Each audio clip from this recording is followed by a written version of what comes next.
Assalamualaikum warahmatullahi wabarakatuh.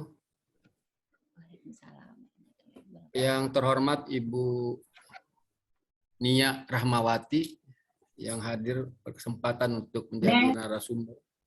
Ibu Dwi, semoga Ibu Dwi sehat selalu nih, karena termasuk yang paling rajin mengadakan webinar untuk kegiatan-kegiatan berkaitan dengan P2M-nya, P2 SDM ya.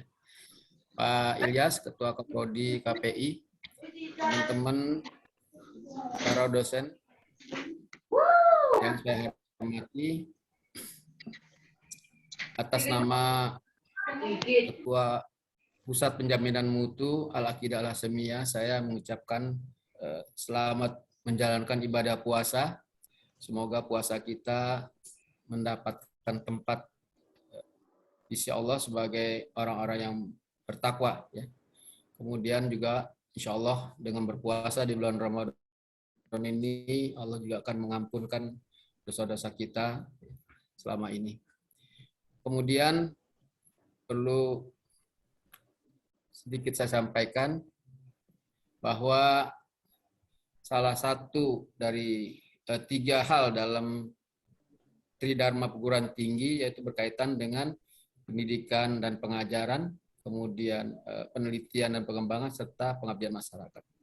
3 hal ini tentu diwajibkan bahkan ya, sesuai dengan standar mutu yang diinginkan. Ya. Penjaminan mutu untuk seluruh perguruan tinggi itu sudah diatur di dalam Undang-Undang Nomor 12 tahun 2012. Jadi mau tidak mau ya, seluruh perguruan tinggi mengacu kepada standar mutu yang sudah ditetapkan. Nah, salah satu yang menjadi penunjang pokok dari standar mutu itu adalah perlu adanya satu modul. Karena memang modul itulah yang akan menjadi rujukan bagi sekolah, ya, bagi seluruh mahasiswa, karena di modul itu jelas arah ya, kemana program pengajaran mata kuliah yang diampu yang bisa diharapkan oleh perguruan tinggi. Dengan modul itu kita bisa membuat target, ya, jadikan sasaran apakah memang nanti sudah sesuai dengan harapan mutu atau tidak. Oleh karena itu sangat sekali Ibu Dwi untuk melaksanakan kegiatan webinar untuk pembuatan modul ini bagi seluruh dosen-dosen. Saya sebagai ketua PPM P2M sudah menyurati ya kepada seluruh dosen-dosen untuk membuat modul ya, atau sebutnya kemarin itu kita minta untuk mereka membuat RPS, rencana pembelajaran studi. Kemudian disertakan oleh modul-modul yang mereka ampu, minimal 1 mata kuliah, karena ada beberapa dosen yang mengampu 2-3 mata kuliah. Jadi minimal ada 1. Jadi kalau sudah kita mulai dari sekarang sudah ada modul, tahun semester akan datang kita minta modul, insya Allah dalam 2 tahun ke depan seluruh mata kuliah sudah bisa dibuatkan modulnya. Ini berkepentingan juga adanya akreditasi nanti untuk KPI dan program studi yang lain. Saya kira itu sangat penting buat hari ini berkaitan dengan penyelenggaraan webinar tentang pembuatan modul. Sekali lagi saya ucapkan banyak terima kasih Ibu Dwi dan Ibu Nia. Ya.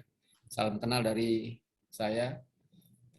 Cuman mohon maaf nanti setelah selesai ini saya ada rapat dengan kepala-kepala dinas sosial berkaitan dengan kegiatan Amaliyah Ramadan di Jakarta Islamic Center. Mohon maaf Bu Dwi, ya. Nih saya dulu ke sini gitu ya. Tadi sudah saya sampaikan sebelumnya. Jadi Ibu Uni, mohon maaf Pak Ilyas, nanti tolong Bu Dwi di record ya. Nanti recordnya ini kita sharekan ke teman-teman. Demikian dari saya. Terima kasih. Billahi taufiq hidayah. Wassalamualaikum warahmatullahi wabarakatuh. Waalaikumsalam warahmatullahi wabarakatuh. Saya ucapkan banyak terima kasih kepada Bapak Muhammad Zain selaku Ketua Penjamin Mutu STAI Al-Aqidah Al-Hasamiyah. Selanjutnya Bapak Ibu, kita tidak panjang lebar. kita langsung saja berikan waktu kepada narasumber kita yang kita tunggu-tunggu ilmunya, Ibu Mia Rahmawati. Dari beliau sebelumnya saya perkenalkan terlebih dahulu. Ibu Mia Rahmawati ini merupakan dosen di Universitas Trilogi. Nah, beliau ini sering mendapatkan hibah-hibah penelitian dari Dikti dan outputnya adalah pembuatan modul, dan beliau ini juga banyak sekali terlibat dalam rangka pembuatan modul kepautan di Kemedikbud ya Ibu Mia.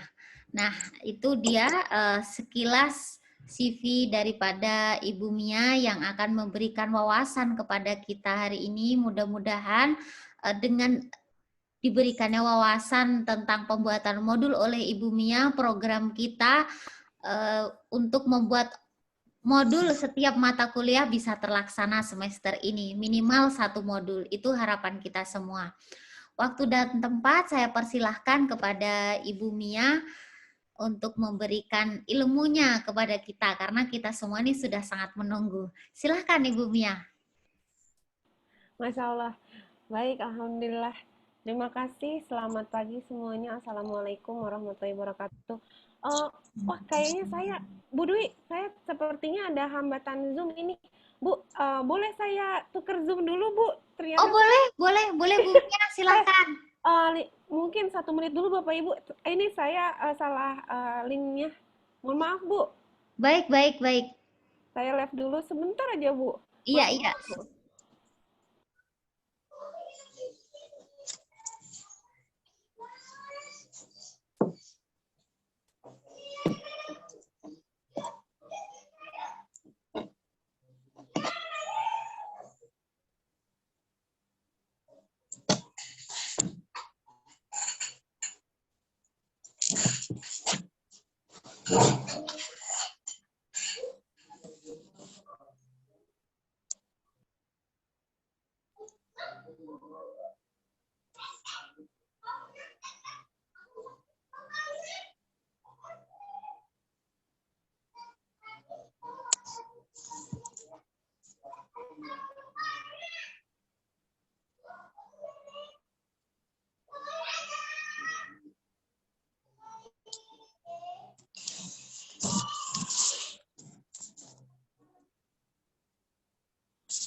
Alhamdulillah. Mohon maaf, Bu Dwi. Astagfirullahaladzim. Baik. Terima kasih sekali lagi. Assalamualaikum warahmatullahi wabarakatuh.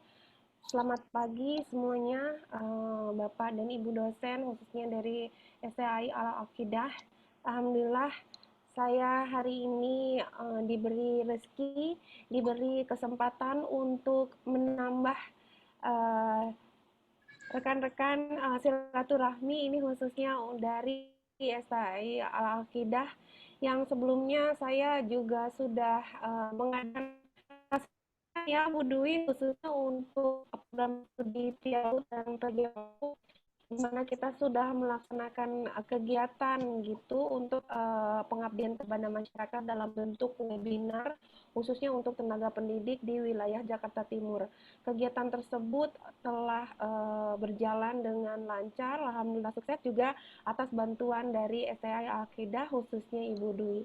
Dan hari ini alhamdulillah saya juga diberi kesempatan diberi rezeki lagi, alhamdulillah, selain tadi menambah perkenalan rekan-rekan Ibu dosen baru, kemudian juga menambah rezeki, saya diberi kesempatan untuk berbagi sekiranya pengalaman saya nanti insya Allah bisa sedikit bermanfaat bagi Bapak dan Ibu semua. Mohon maaf Ibu Dwi, apa suara saya terdengar? Terdengar jelas Ibu. Baik, alhamdulillah. Baik, tadi sekali lagi saya mohon maaf atas kendala Zoom ini, saya salah menggunakan link Zoom. Baik, untuk hari ini saya diamanahkan untuk berbagi tentang proses pembuatan modul. Alhamdulillah, jadi tadi juga sudah dijelaskan oleh Bapak Kepala Penjaminan Mutu. Alhamdulillah, terima kasih Pak atas kesempatannya, bahwa targetnya kita nanti akan membuat minimal 1 modul untuk 1 semester, Masya Allah. Memang target itu adalah batas minimal. Jadi yang idealnya setiap kita mengampu mata kuliah, memang kita memiliki modul. Tapi untuk target minimal dari sebuah prodi seperti itu, ada target biasanya nih, mohon maaf kalau di di universitas yang saya jalani, minimal 1 dosen 1 semester ada 1 modul yang dihasilkan. Karena kan di setiap semester kemungkinan kita menjalani mata kuliah yang sama dalam proses pengajarannya. Dan target modul tersebut pun dapat digunakan untuk beberapa tahun ajaran ke depan. Jadi memang selain bersifat terintegratif, tentu saja dengan konsep kampus merdekanya yang saat ini kita coba pelan-pelan mengintegrasikan dan mengaplikasikannya dalam modul serta proses perkuliahan. Selain bersifat integratif, juga bersifat kontinuitas. Tentu saja modul mengalami revisi, edit, dan lain sebagainya. Dan nanti di bawah penjaminan mutu tentu saja akan diadakan evaluasi untuk keterpakaian, ketergunaan dalam waktu yang ditentukan berdasarkan hasil evaluasinya. Baik, mohon izin Bapak Ibu, saya langsung untuk mempresentasikan. Kalau tidak ada komoditas atau barang yang didapatkan. Nanti pencarian itu bisa Anda perlebar, misalnya tentang pasar. Di mana saja pasar di Cirebon yang menjadi pelaku pasar internasional. Kemudian bicara juga tentang barang dagangan, apa saja yang didagangkan di pasar tersebut. Dan termasuk di sini adalah para pedagangnya. Itu bagaimana sih sistem perdagangannya atau belum bisa ya? Maaf.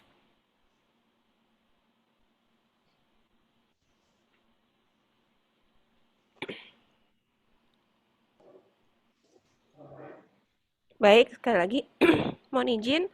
Alhamdulillah hari ini hari Rabu tanggal 6 April kita sama-sama sharing Bapak Ibu untuk bagaimana penulisan modul ajar khususnya modul perkuliahan yang nanti akan digunakan di sesi perkuliahan kita bersama para mahasiswa.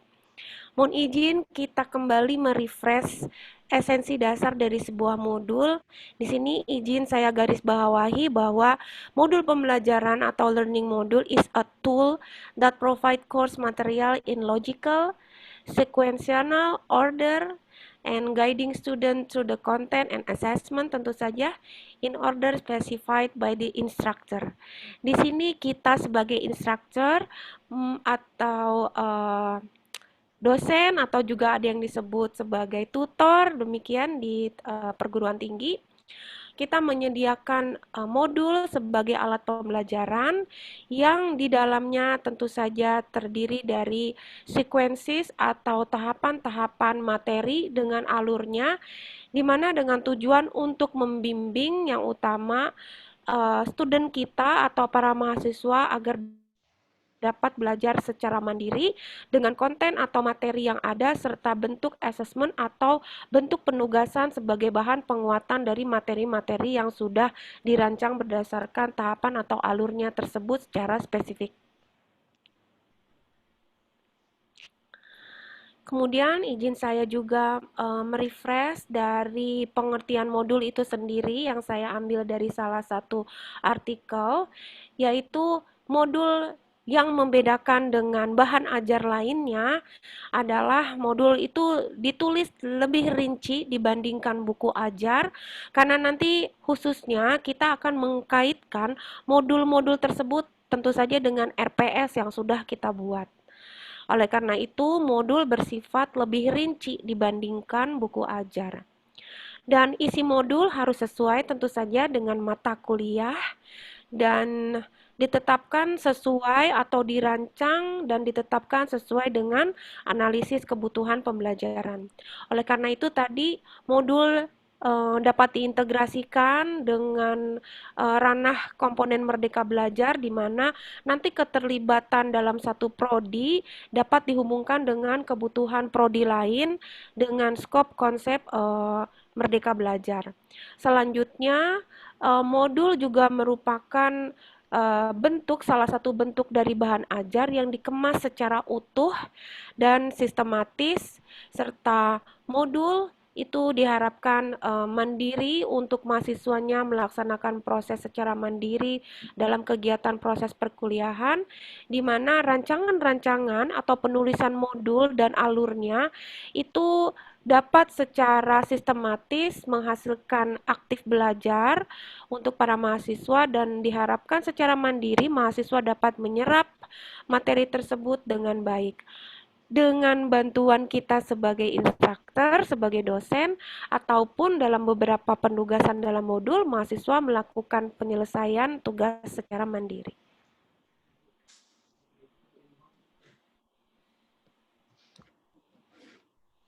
Baik, selanjutnya tujuan modul di sini diringkas bahwa tujuan modul tentu saja memperjelas dan mempermudah penyajian materi atau informasi atau pesan kita dalam ruang materi atau ruang lingkup materi mata kuliah. Yang kedua adalah mengatasi keterbatasan waktu, di mana kita sudah mengalami pandemi 2 tahun terakhir ini. Mohon izin Bapak Ibu, tentu saja modul ini sangat dibutuhkan. Selanjutnya, mengatasi ruang dan daya indera, di mana nanti ada bentuk-bentuk penugasan, bentuk-bentuk asesmen yang disesuaikan dengan kompetensi, baik itu kompetensi afektif, keterampilan, maupun pengetahuan. Selanjutnya tentu saja modul tadi sudah dijelaskan beberapa kali oleh saya, sempat disebutkan bahwa modul dapat digunakan secara tepat dan bervariasi. Bervariasi di sini tentu saja jika kita sudah menjalankan beberapa tahapan pada sistem kampus Merdeka, di mana kita dapat menghubungkan kebutuhan prodi dengan terintegrasi pada prodi lain atau mata kuliah lain, sehingga muncul di modul kita ada ragam variasi. Dan yang selanjutnya tentu saja bisa meningkatkan motivasi dan gairah atau semangat belajar daripada peserta didik ataupun mahasiswa. Mohon izin. Selanjutnya, mengembangkan kemampuan peserta didik atau mahasiswa dalam berinteraksi langsung dengan lingkungan dan sumber belajar lainnya. Karena itu nanti dalam proses pembuatan modul, kita juga dapat mengintegrasikan dengan beberapa sumber belajar lainnya, seperti kebutuhan akan teknologi, di mana kita juga sudah provide link-link atau kanal-kanal YouTube contohnya yang dapat mendukung salah satu materi nanti yang ada di modul. Begitu juga dari kanal-kanal lain dalam sistem teknologi yang bisa sebagai salah satu sumber pengembangan sumber belajar. Kemudian tujuannya, mohon izin, memungkinkan mahasiswa atau peserta didik belajar secara mandiri, belajar secara active learning sesuai kemampuan dan minatnya. Selanjutnya, memungkinkan mahasiswa atau peserta didik mengukur atau mengevaluasi hasil belajarnya. Karena nanti di final kita juga akan lampirkan di ujung modul, selain ada assessment, kita juga akan melampirkan rubrik atau indikator setelah kunci jawaban, sehingga peserta didik atau mahasiswa bisa mengevaluasi materi sehingga dia bisa mengukur hasil belajarnya.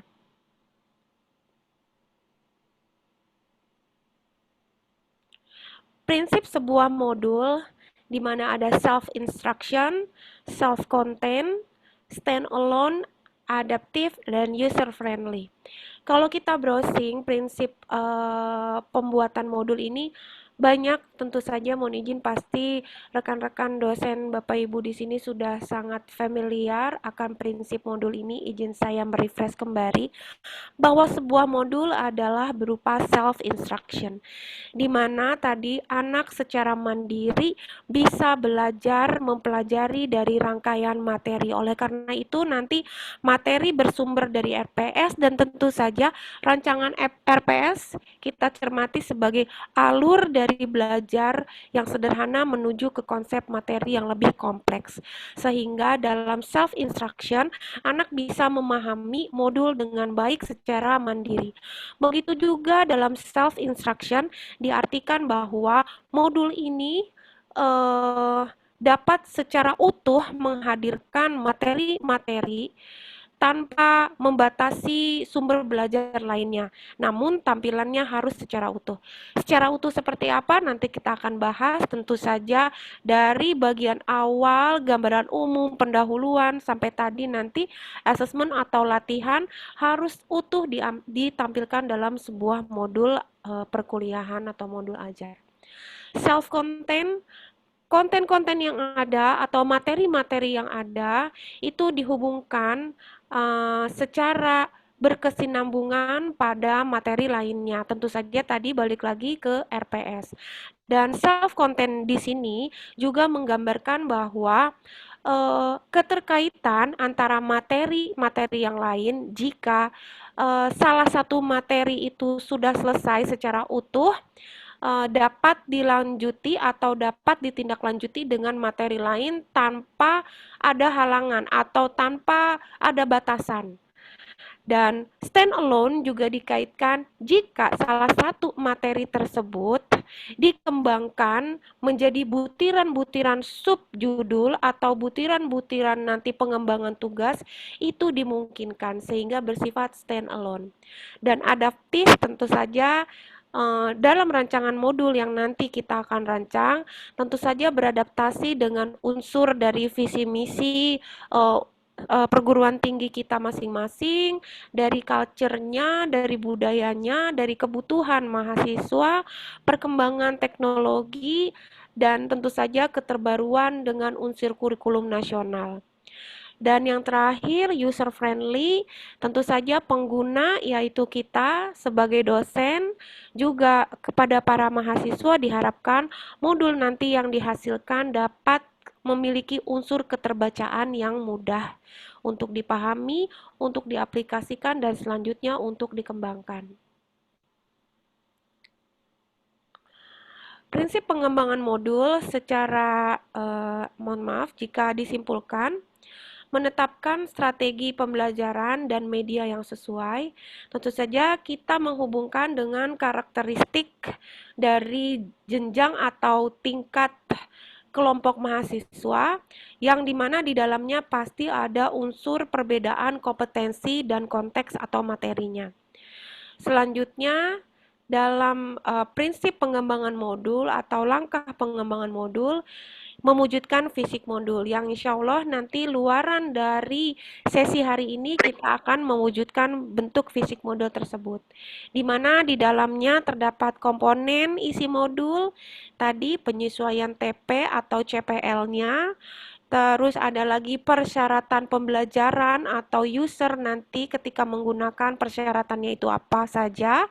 Kemudian tentu saja materi-materi perkuliahan yang tadi diharapkan materi disusun dari kesesuaiannya dengan RPS, begitu juga alurnya dari yang sederhana menuju yang kompleks sehingga keterbacaan oleh user dapat dipahami dengan baik, dan variasi atau bentuk metode kegiatan pembelajaran yang dijadikan sebagai fokus pengembangan active learning atau belajar mandiri mendukung pada salah satu prinsip untuk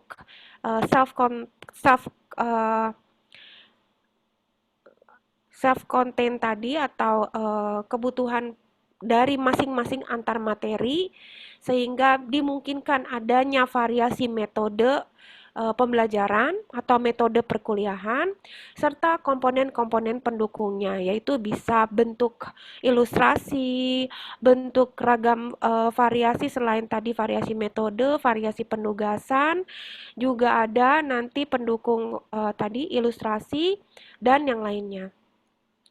Selanjutnya tentu saja tadi fokus pada juga selain isi adanya perangkat penilaian. Perangkat penilaian ini sebenarnya dibagi menjadi dua, untuk perangkat penilaian modul itu sendiri, juga untuk perangkat penilaian atau evaluasi dari modul secara keseluruhan, yang tentu saja dilakukan oleh penjaminan mutu di perguruan tinggi kita, baik itu hubungannya nanti dengan prodi maupun fakultas, dan dilanjutkan dengan penilaian dari penjaminan mutu. Selanjutnya untuk penilaian secara khusus pada modul tersebut tentu saja merangkup dari 3 komponen, yaitu komponen kompetensi, mohon maaf, terdiri dari 3 komponen kompetensi tadi, pengetahuan, keterampilan, dan sikap, yang ditujukan untuk perangkat penilaian secara khusus dari modul tersebut. Kalau secara umum tadi ya, penilaian secara fungsi dan manfaat modul yang dilakukan penilaian oleh prodi, fakultas, maupun nanti penjaminan mutu. Kalau untuk penilaian secara khusus, modul tersebut tentu saja ditujukan untuk user, yaitu mahasiswa kita, dari lingkup 3 kompetensi atau aspek kompetensi tadi, pengetahuan, keterampilan, dan sikap, yang ditentukan berdasarkan kriteria dari tiap-tiap tugas atau lembar asesmen per materinya, atau secara utuh tujuan akhir yang diharapkan dari modul tersebut.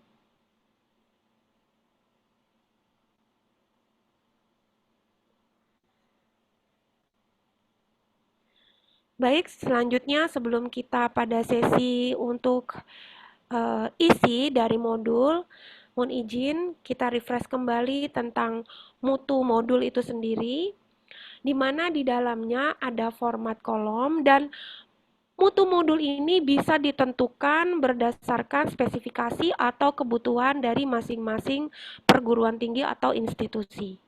Secara umum, mutu modul itu terdiri dari format, organisasi, daya tarik, bentuk, ukuran huruf, ruang spasi. Pasti kita berfokus pada organisasi, di mana di dalamnya ada isi materi dan kesesuaiannya dengan RPS yang kita miliki.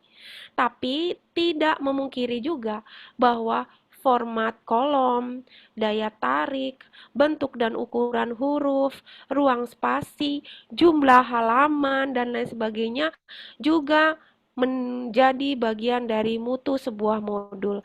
Karena apa? Tadi ada unsur user friendly, di mana sebuah modul itu dapat digunakan secara utuh tadi, kemudian juga dapat digunakan secara mudah oleh para user-user, yaitu mahasiswa maupun rekan-rekan dosen yang lain.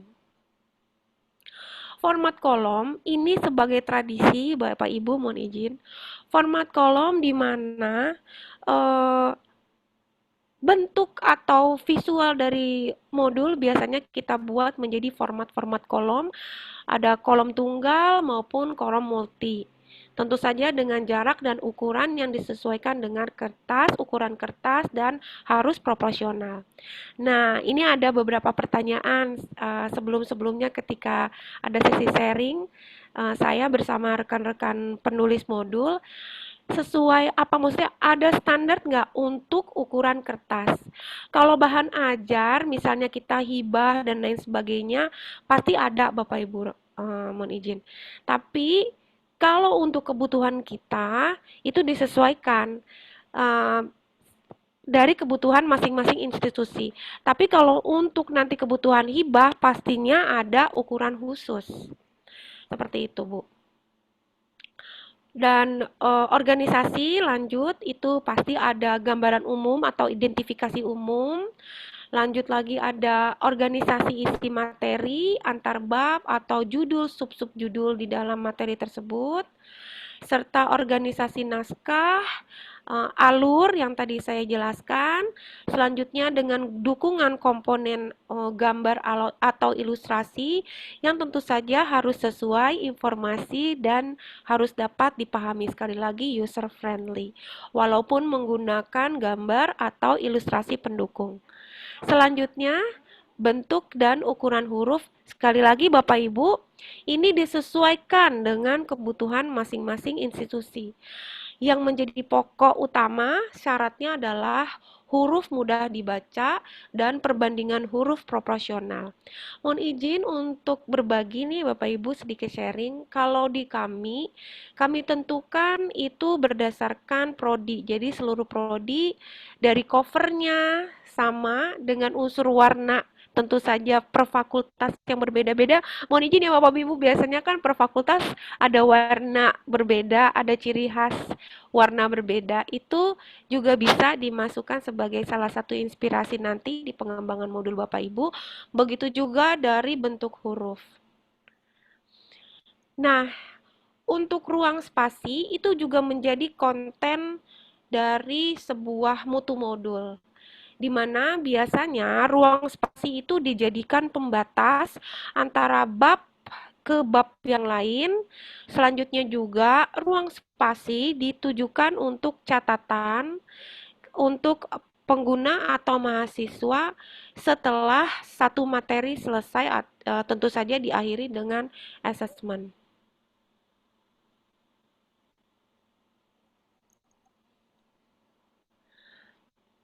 Disimpulkan bahwa proses pengembangan modul memiliki tahapan yang pertama, tentu saja analisis kebutuhan modul.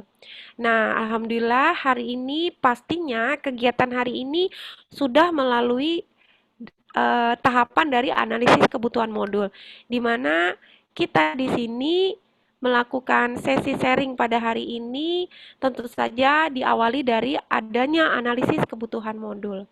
Sekali lagi tadi di pembukaan yang saya simak bahwa luaran yang diharapkan nanti adalah satu dosen diharapkan dapat mengembangkan satu modul. Sekali lagi nanti disesuaikan tentu saja dengan kebutuhan dari masing-masing dosen maupun disesuaikan dengan kebutuhan prodinya. Baik, selanjutnya adanya peta modul. Peta modul di sini kita buat pengembangan dari peta konsep antar keterkaitan dari satu mata kuliah dengan mata kuliah lain, antar modul, satu mata kuliah modul dengan modul lain. Karena mohon izin Bapak Ibu, dimungkinkan satu mata kuliah terdiri dari beberapa modul, sehingga diharapkan diawali setelah adanya analisis kebutuhan modul, kita sedikit nanti buat peta konsep, mau fishbone maupun bentuk peta konsep yang lain, dibuat agar terbaca dengan baik, di mana kebutuhan atau hubungan modul-modul yang tadi dijelaskan. Baik itu modul per mata kuliah, karena sekali lagi mata kuliah dapat memiliki beberapa modul, ataupun hubungan modul dengan modul lain, ataupun modul prodi, satu prodi dengan prodi lain jika dihubungkan dengan konsep Merdeka Belajar.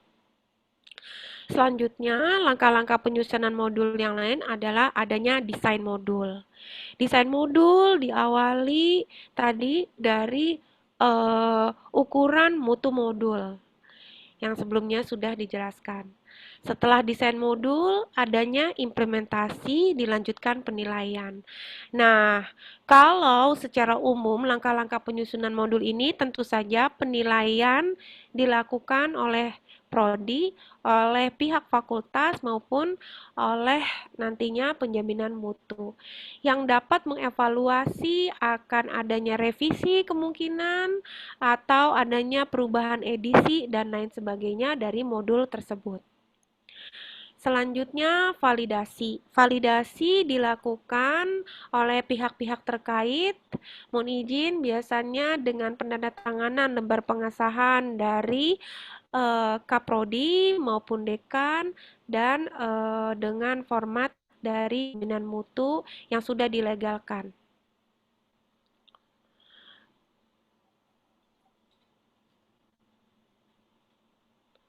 Baik, mohon izin kita merefresh kembali langkah-langkah dalam penulisan pengembangan modul. Tetapkan kerangka bahan yang akan disusun.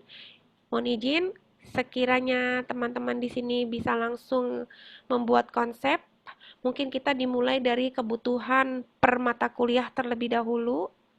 Kemudian bahan apa yang dikembangkan bisa merujuk pada RPS yang sudah dirancang. Tetapkan tujuan akhir atau performance objektif dan tujuan umum. Tujuan akhir dan tujuan umum yang nanti dicapai mahasiswa atau peserta didik pun bisa kita ramu dari RPS. Sekali lagi Bapak Ibu, pengembangan modul ini primbon yang utama atau pedoman yang utama memang dari pengembangan RPS. Jadi untuk tujuan umum dan tujuan akhir bisa kita ambil dari CPL yang sudah ditentukan berdasarkan materi yang ada di RPS. Baik, selanjutnya penetapan tujuan yaitu kemampuan spesifik yang menunjang tujuan akhir. Di sini pun bisa kita ambil kalimat pernyataannya dari RPS yang sudah kita buat. Selanjutnya, sistem skema atau metode dan perangkat sistem dan perangkat evaluasinya. Selanjutnya, outline materi yang kemudian dilanjutkan dengan substansi atau materi-materi yang ada nantinya menjadi bahan kajian dari modul tersebut. Bisa diawali dari konsep, prinsip, atau pengembangan fakta materi lainnya yang harus dikuasai peserta didik. Hal yang menjadi poin sekali lagi, tentu saja pengembangannya berawal dari konsep atau prinsip yang materi sederhana, lanjut ke alur yang lebih kompleks.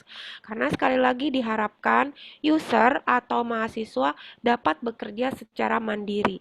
Oleh karena itu, jika diawali dari konsep yang sederhana mengalir ke konsep yang lebih kompleks, maka ditargetkan atau diharapkan mahasiswa dapat memahami materi dengan baik atau alur dari modul dengan baik. Selanjutnya, setelah adanya rangkaian materi-materi tersebut, adanya tugas atau soal yang harus kita rancang sebagai kelengkapan dari modul tersebut. Tugas atau assessment atau butir-butir soal atau ditambahkan dengan latihan, baik itu praktek jika dibutuhkan kesesuaiannya dengan materi atau mata kuliah, seperti itu. Selanjutnya, evaluasi dan penilaian dilampirkan juga rubrik penilaian untuk mengukur nantinya selain kunci jawaban, untuk mengukur nantinya mahasiswa kita menilai keberhasilan proses perkuliahannya atau proses memahami dari satu mata kuliah tersebut yang ada di modul tersebut. Selanjutnya dilengkapi dengan pengembangan-pengembangan lain sebagai bagian dari tindak lanjut modul tersebut.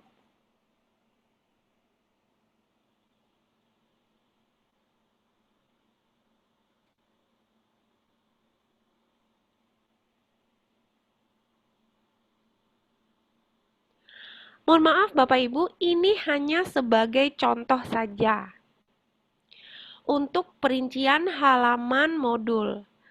Kalau saya mohon izin, kampus yang ini saya dari Universitas Logi, itu pun tidak menetapkan di atas dari 100, tapi ditetapkan tentu saja sesuai dari pengembangan isi materi. Tapi memang untuk batas minimal 100, tapi ada batas minimal di atas 100 itu tidak ada. Kalau ini kan saya ambil secara umum ya Bapak Ibu, untuk 3 SKS minimal 180. Tapi sebagai sesi sharing Bapak Ibu, kalau saya di Universitas Logi itu tidak ada batas di atas 100, jadi minimal 100 gitu ya Bu ya. Tapi pengalaman saya, mohon izin, di universitas terbuka dia mengambil minimal batas halaman seperti ini. Jadi saya alhamdulillah diberikan kesempatan untuk menulis modul dari konsep modul ilmu sosial seperti itu. Jadi ada batas halaman minimal 100 waktu itu. Sedangkan kampus saya sendiri di Universitas Logi itu tidak ada batas halaman. Tapi kalau di universitas terbuka itu ada, Bapak Ibu. Sekali lagi, tentu saja penetapan batas halaman ini ditetapkan oleh penjaminan mutu di institusi masing-masing. Baik, kita akan bersiap membahas pada detail untuk kelengkapan modul. Yang pertama, halaman sampul. Tadi sempat disebutkan oleh saya, biasanya Bapak Ibu, tentu saja pasti sudah dipraktekkan di institusi atau kampus Bapak Ibu, halaman sampul menjadi ciri khas.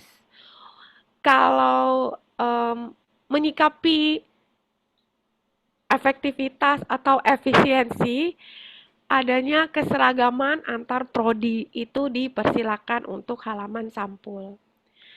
Dan halaman setelah sampul biasanya itu ada halaman buram seperti itu yang sebagai kelengkapan dari halaman sampul. Tentu saja halaman sampul berisi penulis ya seperti itu. Juga nanti di belakang halaman sampul adanya tahun kelengkapan dari cetakan juga penerbit. Dilanjut di kata pengantar, tentu saja harus kita lampirkan daftar isi dan peta kedudukan modul.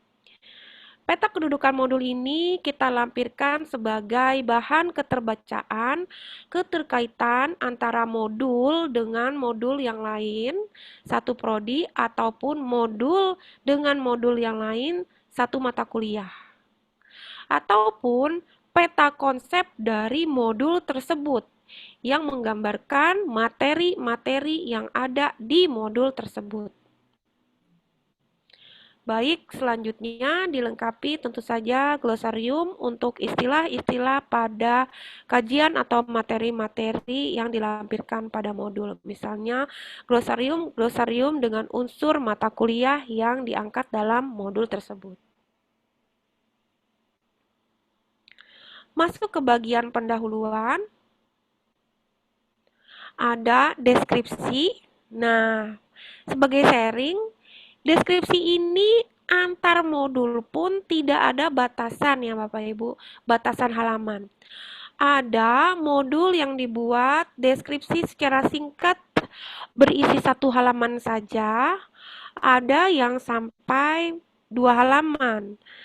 Ya, seperti itu. Jadi maksimal mungkin 2 halaman ya Bapak Ibu untuk deskripsi yang dibuat secara ringkas dengan konten atau deskripsi yang dituliskan itu tentu saja ada unsur keterbacaan dengan baik atau sangat baik bagi usernya nanti sebagai deskripsi untuk modul tersebut di bagian pendahuluan.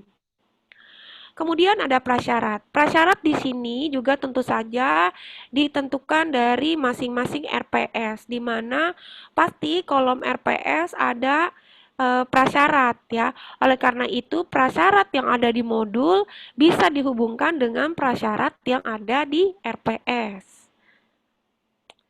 Selanjutnya, petunjuk penggunaan modul ya, di mana terdapat di dalamnya ada syarat-syarat penggunaan modul atau jumlah penggunaan modul, jumlah waktu penggunaan modul, dan langkah-langkah penggunaan modul, serta uraian pengembangan lainnya, misalnya penggunaan modul dalam kerja mandiri, dalam tugas mandiri, ataupun bentuk tugas kelompok lainnya. Selanjutnya, penjelasan bagi mahasiswa dan dosen, dan tujuan akhir serta kompetensi yang diharapkan. Nah, di sini saya garis bawahi adanya cek kemampuan. Ada sebagai sesi sharing, mohon izin Bapak Ibu, ada modul yang melampiri, terdapat modul yang melampiri cek kemampuan awal. Cek kemampuan awal bisa berisi butir-butir soal dengan nomor soal misalnya 5 butir atau 10 butir atau bentuk dari tanya jawab, bentuk question bentuk pertanyaan, kalimat pertanyaan walaupun secara ringkas gitu, menyambung sebagai penutup dari bagian pendahuluan. Maksudnya kalimat pertanyaan sederhana itu dipersilakan, satu kalimat sederhana, kalimat tanya sederhana, ataupun beberapa bentuk kalimat-kalimat tanya. Untuk tujuannya apa? Untuk mengetes cek kemampuan di awal para mahasiswa sebelum menggunakan modul.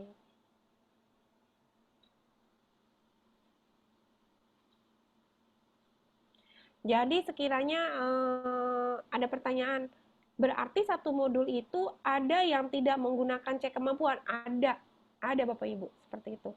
Ada yang menggunakan dan ada yang tidak menggunakan.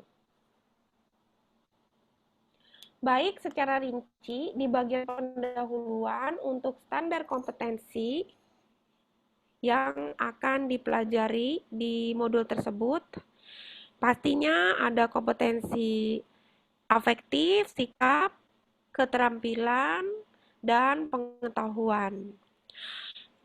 Kompetensi-kompetensi tersebut sebagai sesi sharing hari ini bisa kita ambil dari RPS untuk memudahkan Bapak Ibu ketika merancang sebuah modul. Kan kalau di RPS tentu saja ada kompetensi tersebut ya Bapak Ibu. Jadi kita bisa hubungkan kompetensi mana yang akan dituang dalam modul tersebut. Selanjutnya, deskripsi penjelasan secara singkat yang berisi ruang lingkup isi modul, sekali lagi kaitan modul dengan modul lainnya. Deskripsi secara ringkas ini sebelumnya boleh dibuat dalam peta konsep, lalu kemudian ada penjelasannya secara singkat, bisa 1 halaman, ya maksimal 2 halaman, yang sebelumnya dilengkapi dengan peta konsep kedudukan modul tersebut.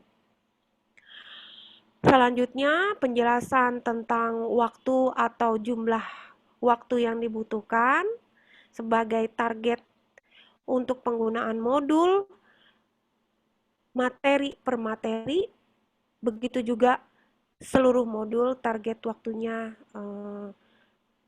yang akan dituliskan di pendahuluan. Tadi ada persyaratan kemampuan awal, juga dilengkapi dengan petunjuk penggunaan modul yang berisi langkah-langkah yang harus dipelajari ketika membaca atau menggunakan modul tersebut. Petunjuk penggunaan modul juga dilengkapi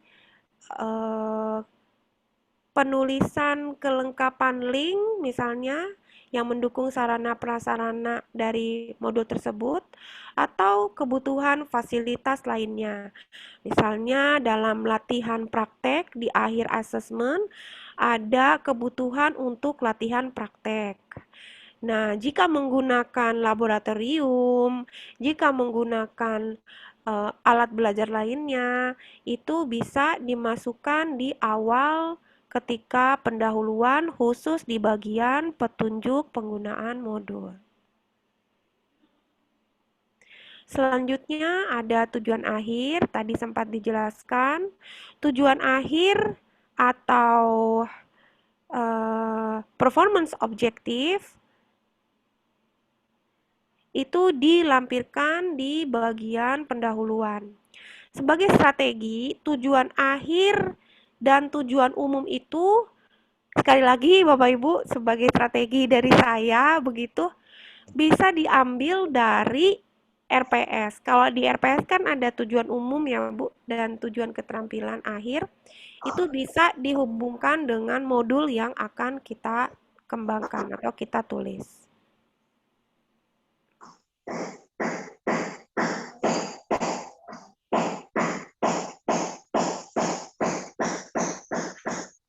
Oke, selanjutnya cek penguasaan standar atau kompetensi awal tadi bisa dilampirkan dalam butir-butir pertanyaan ataupun dalam satu kalimat tanya saja.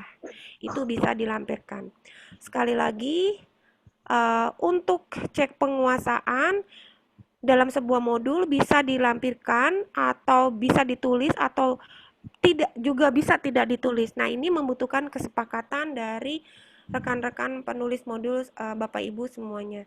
Jadi, adakah kesepakatan misalnya kalau modul praktek tidak perlu daftar pertanyaan atau modul yang mayoritas berisi praktek seperti itu, apakah perlu adanya kompetensi awal? Ataupun untuk konsep modul yang dasar, mata kuliah yang dasar, apakah perlu cek penguasaan standar atau butir-butir pertanyaan di awal? Nah, itu perlu disepakati bersama. Apakah kebutuhan tersebut ada atau tidak di modul kita yang nanti kita akan tulis. Selanjutnya, setelah pendahuluan tentu saja ada di kegiatan aktivitas atau pembelajarannya. Ini istilah modul berbeda-beda. Ada pendahuluan, ada pengembangan materi, atau ada istilahnya pembelajaran di bab 2-nya. Jumlah pengembangan dari pembelajaran ini atau jumlah dari pengembangan bab 2 ini tentu saja disesuaikan dari materi-materi yang akan dituliskan di modul tersebut. Ada rangkaian sampai 8 aktivitas pembelajaran, ada yang dikembangkan sampai 10 aktivitas pembelajaran. Sekali lagi, itu disesuaikan pada kebutuhan masing-masing modul. Dalam bab ini, dalam bagian pengembangan pembelajaran atau pengembangan materi modul, yang pertama dilampirkan tujuan kemampuan. Tujuan kemampuan yang ditargetkan per materi atau per pembelajaran. Dari kolom 1 sampai kolom 6, dari nomor 1 sampai nomor 6, dapat dibuat sebagai kolom tunggal atau kolom variasi. Kolom-kolom tersebut mengacu pada mutu modul yang nantinya sekali lagi modul bertujuan agar dapat digunakan secara mudah, secara mandiri, secara mudah oleh pengguna. Jadi Bapak Ibu, nomor 1 mohon izin, nomor 1 atau sampai nomor 6 itu dapat dibuat dalam format-format kolom dengan tujuan agar alur atau materi atau isi modul dapat digunakan atau dapat dibaca dengan mudah. Tujuan kemampuan atau kompetensi dapat ditulis di awal bagian ini. Selanjutnya dirangkai dengan uraian materi, tadi berisi prinsip, berisi konsep, atau berisi fakta-fakta lainnya yang dihubungkan dengan materi yang akan dipelajari. Selanjutnya jangan lupa dibuat rangkuman. Oke, dalam kolom variasi atau kolom multitunggal lainnya, tunggal atau kolom multi lainnya, mohon maaf. Setelah rangkuman, kita tulis, kita lanjuti dengan penulisan tugas yang berfungsi untuk penguatan pemahaman dari satu kegiatan pembelajaran atau satu materi tersebut. Tugas bentuknya dapat beragam, mohon izin sekalian merefresh. Ada bentuk kegiatan observasi, sekali lagi disesuaikan pada kebutuhan modul, pada kebutuhan mata kuliah, dan kebutuhan prodi. Ada bentuk tugas dalam modul, bentuknya observasi. Ada juga kajian studi kasus atau kajian materi dan latihan-latihan bentuk lainnya. Nah, mungkin menjadi pertanyaan, bolehkah kita buat dalam bentuk esai? Bolehkah kita buat dalam bentuk pilihan ganda? Dalam soal atau lembar-lembar latihan ini itu tidak dirumuskan atau tidak ditetapkan secara valid dalam standar modul. Yang harus ada dalam modul, yang harus valid ada dalam modul, mohon izin Bapak Ibu sekalian merefresh, tentu saja wajib ada tugas.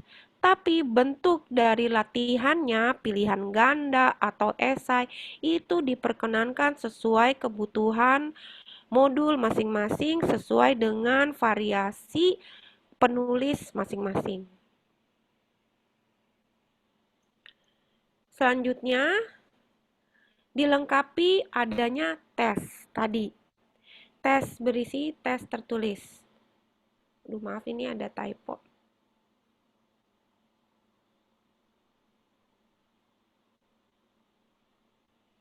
Dan adanya lembar kerja praktik jika dibutuhkan.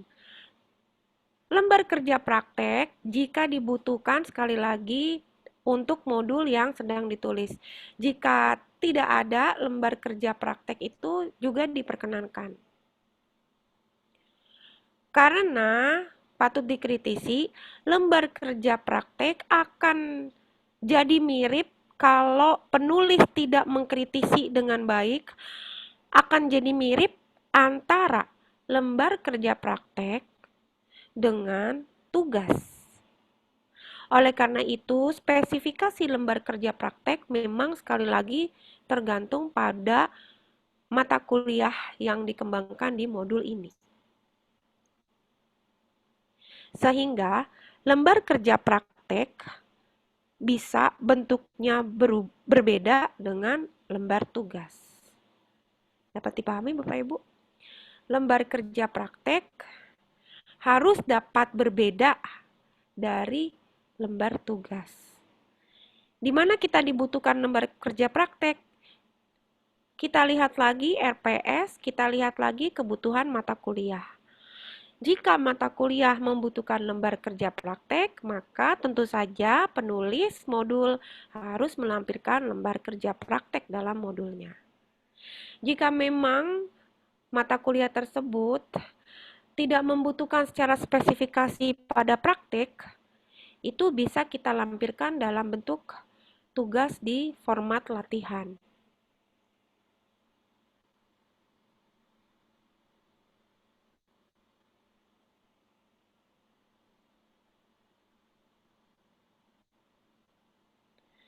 Selanjutnya di bagian evaluasi.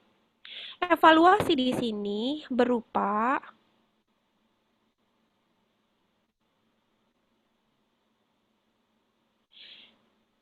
tes-tes dari komponen keseluruhan. Mohon izin saya flash sedikit. Nah, evaluasi yang tadi berisi tes-tes dari komponen kompetensi afektif, keterampilan, dan pengetahuan dari seluruh kegiatan pembelajaran atau pengembangan materi. Jadi Bapak Ibu mohon izin, dalam bab 2 kan nantinya terdiri dari pembelajaran 1 atau pembelajaran 1 sampai 8, pembelajaran 1 sampai 10 dan lainnya itu tergantung pengembangan materi Anda. Dalam satu lembar materi, dalam satu materi atau satu aktivitas pembelajaran dilengkapi soal-soal latihan, tugas, dan lainnya. Namun nanti di bagian bab 3 ada lagi lembar evaluasi atau bagian evaluasi, di mana di dalamnya terdapat tentu saja 3 komponen atau 3 pengukuran kompetensi, yaitu pengetahuan, keterampilan, dan sikap dari keseluruhan kumpulan materi atau aktivitas pembelajaran di bab 2 yang tadi. Ibu kembangkan mau pembelajaran 1 sampai 8 ataupun pembelajaran atau pengembangan materi dari 1 sampai 10 itu dipersilakan sesuai kebutuhan modul atau kebutuhan mata kuliah.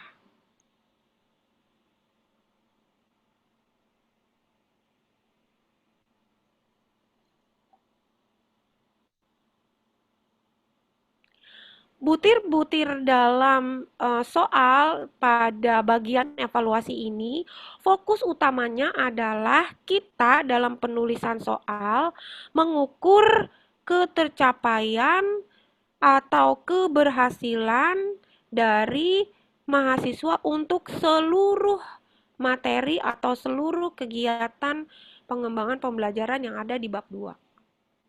Jadi diramu secara ringkas, silakan dalam butir kognitif disesuaikan berapa butir, untuk psikomotor berapa butir, penilaian sikap berapa butir, ataupun dalam satu butir itu mencangkup 3 kompetensi ini dipersilakan. Untuk jumlahnya bagaimana? Itu pun disesuaikan dengan kebutuhan rekan-rekan penulis, yaitu Bapak Ibu dosen, di mana CPL atau target dari modul atau CPL mata kuliah yang diharapkan. Jadi jumlah dari butir-butir evaluasi ini disesuaikan kembali pada kebutuhannya. Melihat dari mana? Tentu saja tadi tujuan akhir dan tujuan umum. Jadi dalam menuliskan butir-butir soal ini, jangan lupa juga kita melihat tadi selain CPL atau yang bersumber dari RPS maupun CPMK-nya, kita juga bisa melihat dari tujuan umum dan tujuan akhirnya ketika kita menuliskan butir-butir untuk melingkupi 3 komponen ini.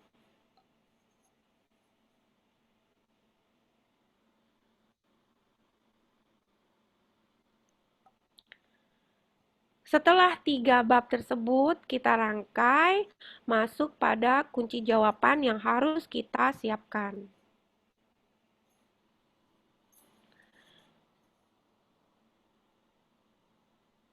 Lanjut lagi, daftar pustaka, karena mohon izin, setiap unsur komponen prinsip ataupun pengembangan materi di dalamnya ada hal-hal yang akan dibahas atau dikaji, jangan lupa kita lampirkan daftar pustakanya. Di bagian akhir, lanjut ke penutup. Sebelum kita akhiri sesi sharing saya ini, dari paparan saya yang mohon maaf mungkin banyak kekurangan, nanti kita dapat lanjut masuk ke sesi diskusi. Inspirasi pengembangan modul ini memiliki ragam manfaat. Tentu saja tadi fokus pada ketercapaian mata kuliah, ketercapaian dari target prodi, begitu juga fakultas, juga pengembangan mutu dari institusi kita. Tentu saja ada manfaat dari pengembangan modul yang akan kita lakukan. Tentu saja tadi sudah dijelaskan ada unsur pengajaran, user kita mahasiswa, tentu saja kegiatan proses perkuliahan akan lebih optimal, akan lebih mendukung, akan lebih sempurna jika ada kelengkapan dari modul. Modul itu pun akan lebih bermutu jika ada tadi syarat-syaratnya. Selanjutnya, untuk inspirasi penelitian. Modul diakhiri penelitian. Modul juga dapat diawali dari sebuah penelitian yang kita lakukan. Selanjutnya, penelitian tersebut tentu saja kita hubungkan pada mata kuliah yang akan dikembangkan pada dalam modul tersebut. Mohon izin Bapak Ibu, sebagai salah satu pengalaman dari saya, izin saya sharing. Ada salah satu modul yang saya kembangkan itu berdasarkan hasil penelitian. Penelitian yang saya lakukan bersama mahasiswa, yang akhirnya dihasilkan modul pembelajaran atau modul perkuliahan. Jadi sekali lagi, di ujung modul bisa kita targetkan untuk pengembangan penelitian ataupun modul terinspirasi dari sebuah penelitian. Begitu juga untuk kegiatan pengabdian dan berkesinambungan dengan unsur kampus merdeka.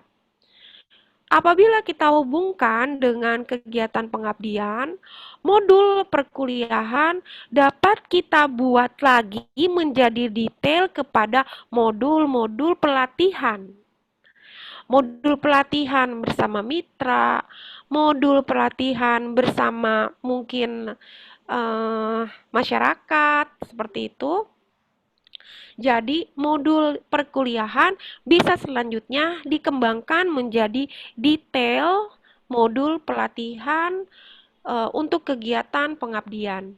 Tentu saja disesuaikan dengan JP-nya, jadwal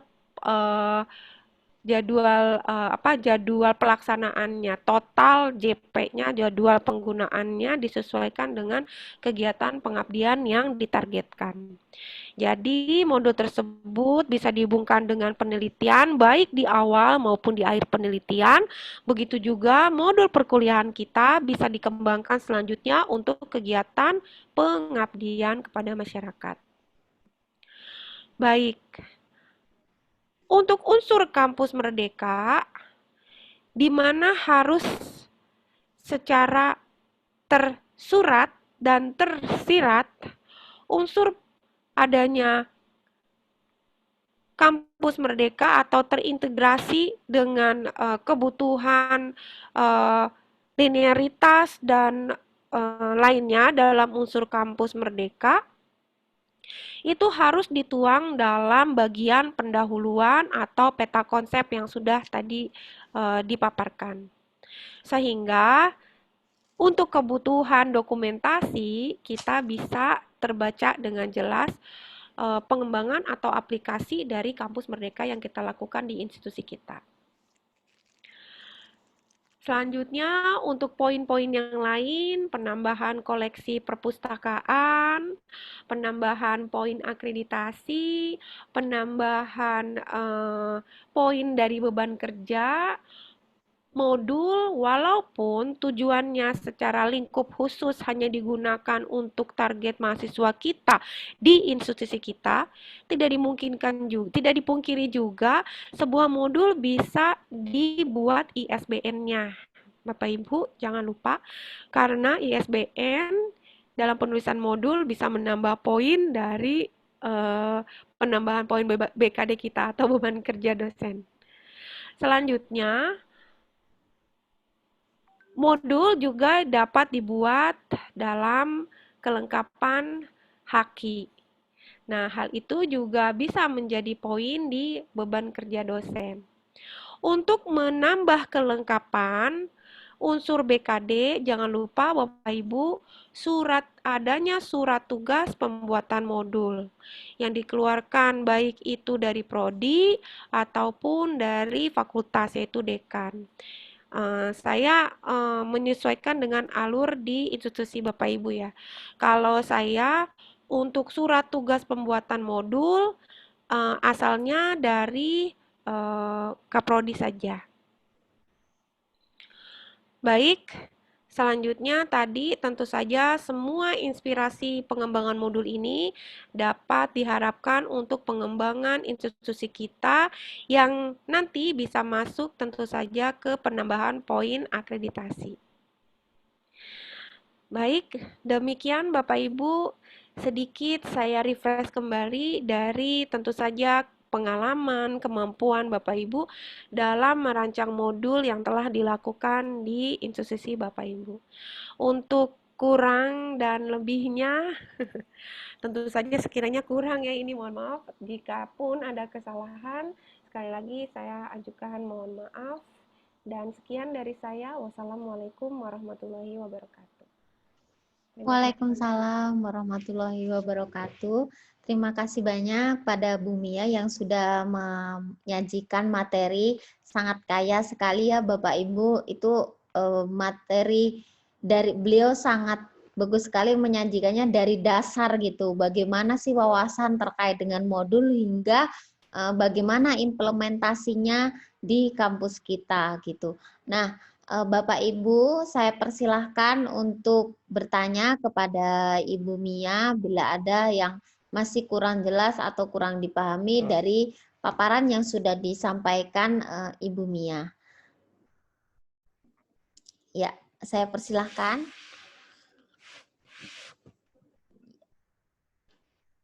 mudah-mudahan Bapak Ibu terkait dengan yang disampaikan oleh Ibu Mia tadi sudah memahami ya, tinggal implementasi ya. Dan target kita semester ini bisa berhasil begitu.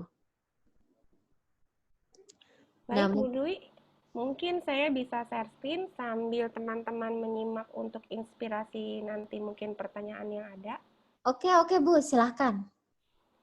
Baik. Tadi yang kita bahas di bab 2 adanya kegiatan pengembangan pembelajaran atau kegiatan pengembangan materi. Salah satu contohnya di modul yang saya tulis di sini untuk modul 1. Jadi untuk statement dari kegiatan pembelajaran 1, kegiatan pembelajaran 2, sampai kegiatan pembelajaran 8, seterusnya mungkin ada 10 dari pengembangan materi, statement atau penulisan modulnya tadi bisa diawali dari modul 1 atau pengembangan materi 1 atau pengembangan pembelajaran perkuliahan 1. Nah, kalau contoh nih mohon izin Bu Dwi bisa dilihat. Iya, Bu. Oke. Di sini kan ada statement modul 1. Saya khawatir ini adalah modul-modul yang banyak gitu. Padahal ini penulisan statement modul 1 adalah modul aktivitas pembelajaran 1 gitu Bu Dwi. Atau materi 1. Baik. Nah, jadi untuk rinci penulisan dari bab 2 tadi setelah pendahuluan itu tidak ada statement yang valid. Jadi bisa ditulis menjadi modul atau aktivitas belajar 1 atau materi 1 seperti itu. Nah, ini contoh modul yang saya buat di Universitas Terbuka. Untuk materi rambu-rambu pendirian PAUD, di sini contohnya ada yang nomor 1, rambu-rambu pendirian lembaga PAUD. Itu saya ambil dari RPS 1. RPS yang pertama.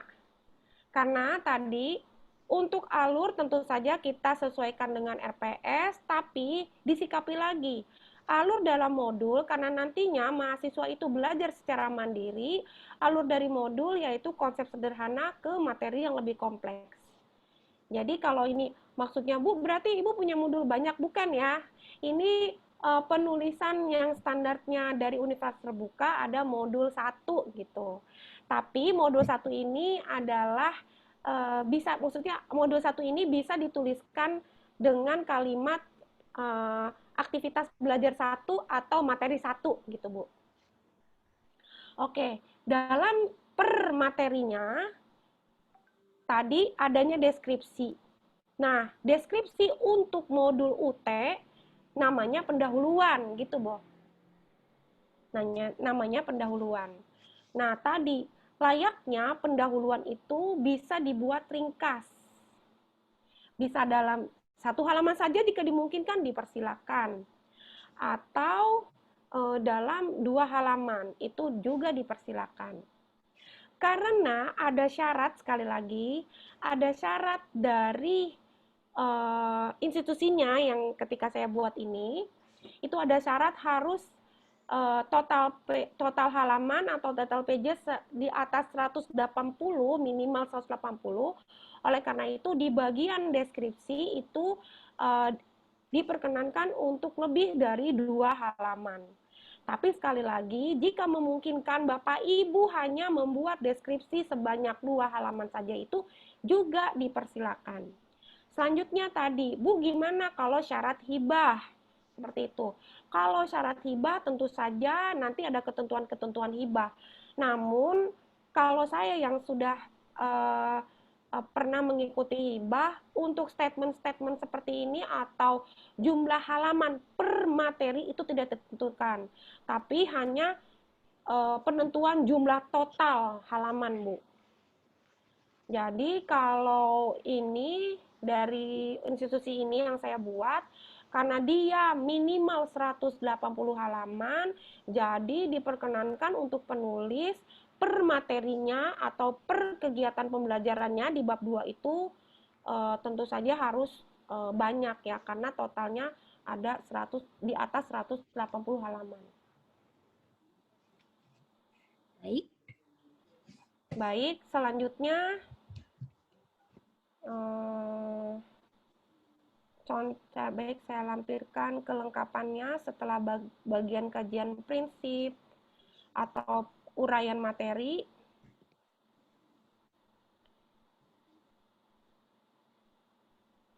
Di sini ada latihan. Nah, Bapak Ibu, tadi ada yang namanya mutu modul. Mutu modul hendaknya dibuat dalam kolom-kolom, kolom tunggal maupun kolom variasi atau kolom multitunggal.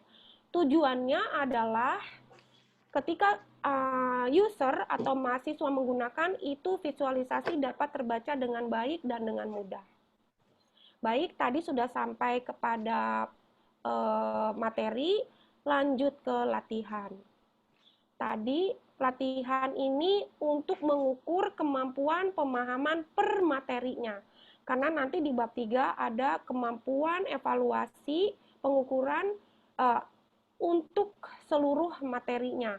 Baik tadi materi 1 sampai 8 atau materi 1 sampai 10 dan lain-lain sebagainya.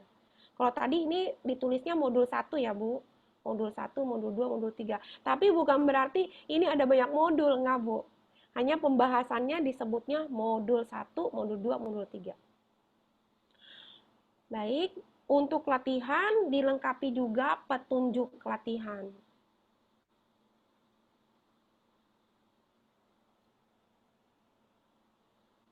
Setelah latihan dilengkapi tes formatif. Ini bentuknya pilihan ganda. Nah,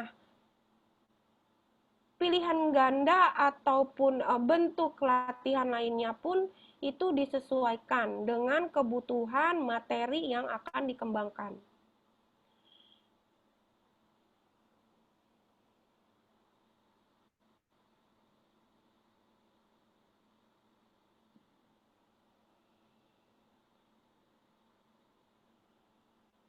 Setelah tes dilengkapi dengan rumusan yang dapat digunakan oleh user nanti ketika masing-masing secara mandiri menilai dari hasil kerja di lembar tugasnya. Nah, ada pertanyaan, Bu Dwi. Kunci jawaban ini dilampirkan per materi di bab 2 ataupun di akhir setelah bab 3. Karena tadi paparan saya kunci jawaban itu di akhir. Seperti itu. Itu pun diperkenankan sesuai variasi dari kebutuhan masing-masing penulis. Sekiranya dilampirkan kebutuhannya karena materinya banyak di bab 2 ini, per materinya banyak di bab 2 ini, silakan kunci jawaban dilampirkan setelah materi selesai, yang tentu saja setelah latihan dan bentuk asesmennya selesai. Tapi ada, mohon izin rekan-rekan dosen, ada kunci jawaban yang dilampirkan di akhir, itu pun diperkenankan. Sama saja dengan beragam bentuk latihan, mau misalnya tesnya bentuknya pilihan ganda atau lainnya, itu dipersilakan. Ini. Begitu juga untuk penulisan referensi. Kalau tadi paparan saya referensinya dituang di akhir, kalau rekan-rekan penulis atau rekan-rekan dosen di sini mau membuat referensi per materinya karena dianggap materi di bab 2 ini materi antar materi itu banyak, jadi dipersilakan setelah materi berakhir untuk transfer ke materi lain dituliskan referensinya, dipersilakan. Nah, tadi adanya rubrik kosong atau lembar kosong. Lembar kosong bertujuan untuk alih ketika antar materi diperkenankan atau biasanya sih untuk efisiensi halaman, Bu Dwi, rubrik kosong itu atau lembar kosong itu, mohon maaf, hanya untuk membatasi antar bab, bukan antar materi. Tapi sekiranya jika lembar kosong itu sebagai fungsinya catatan untuk kebutuhan user, mau digunakan setelah pengembangan materi, itu dipersilakan.